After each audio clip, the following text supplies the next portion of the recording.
बिस्मिल्लाहिर्रहमानिर्रहीम। अस्सलाम वालेकुम। आप देख रहे हैं यूट्यूब चैनल आम सी बातें। नून लीग टूट फूट का शिकार हो गई। तहरीक लब्बैक के लिए अच्छी खबर। अल्लामा साद हुसैन रिजवी का बड़ा फैसला, अब कोई नहीं बचेगा। इस वीडियो में हम इसी के मुतालिक बात करेंगे। नाजरीन कराम, नून लीग का दावा था कि हमारे पास बड़ी तजर्बेकार टीम है और जब हम हुकूमत में आएंगे तो पाकिस्तान के सारे मसाइल भी हल हो जाएंगे और हम पाकिस्तान की इकॉनमी को भी ठीक करेंगे और इसके साथ साथ पाकिस्तानी अवाम को रिलीफ भी देंगे। मगर नाजरीन कराम, जिस दिन से नून लीग की हुकूमत आई है तो पाकिस्तान की इकॉनमी का भी बेड़ा गर्क हो गया है और अवाम को रिलीफ तो बड़े दूर की बात है, अवाम का जीना भी मुश्किल हो गया है। ये अलग बात है कि जब से ये लोग हुकूमत में आए हैं इनके अपने केसेस माफ हो रहे हैं और इनको रिलीफ मिल रहा है। और नाजरीन कराम, इस वक्त जो नून लीग की हुकूमत फैसले कर रही है इसकी वजह से नून लीग के अंदर भी बहुत से लोग इख्तलाफात कर रहे हैं और उनके अंदर भी टूट फूट हो रही है। तो इसी हवाले से सीनियर सहाफ़ी आरिफ हमीद भट्टी साहब ने यह दावा किया है कि मिफ्ता इस्माइल साहब, शाहिद खकान अब्बासी साहब और इसी तरह बहुत से लोग इस वक्त नून लीग से नाराज हैं और वो किसी वक्त भी सामने आ सकते हैं। तो नाजरीन कराम, अगर नून लीग की टूट फूट होगी तो इससे उनके वोट बैंक पर भी बहुत असर पड़ेगा और आने वाले चंद महीनों में पंजाब में सूबाई इंतखाबात होने जा रहे हैं।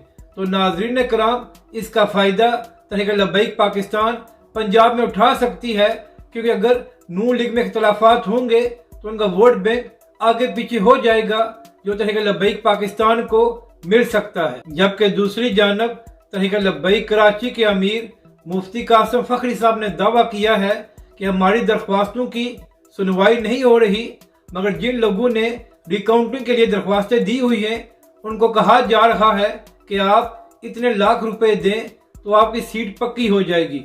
मुफ्ती कासिम फखरी साहब ने कहा कि हमारे उम्मीदवारों को भी फ़ोन किया गया है और कहा गया है कि आप इतने लाख रुपए दें तो हम आपको सीट जितवा देंगे। तो नाजरीन कराम, ये शफाफ इंतखाबात हुए हैं कि लोगों को ये कहा जा रहा है कि आप इतने लाख रुपए दें और हम आपको सीट जितवा देंगे।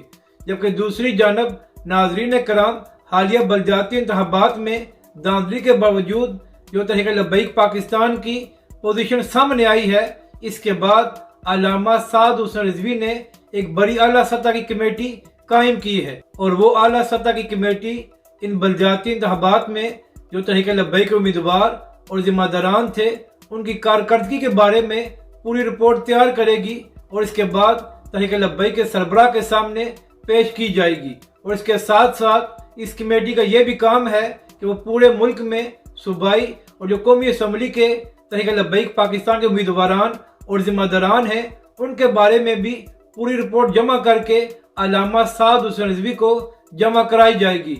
और नाजरीन कराम, इसके बाद ज़राए यही बता रहे हैं कि अल्लामा साद हुसैन रिजवी तहरीक लब्बैक के मुतालिक बड़े बड़े फैसले कर सकते हैं। तो अब देखना यह है कि आने वाले दिनों में तहरीक लब्बैक पाकिस्तान अपने तंजीमी लिहाज से क्या फैसले करती है। और अगर पंजाब के सूबाई इंतखाबात से पहले पहले तहरीक लब्बैक पाकिस्तान ने ये अपने अहम फैसले कर लिए तो इसका फ़ायदा तहरीक लब्बैक पाकिस्तान को पंजाब में इंतखाबात में हो सकता है।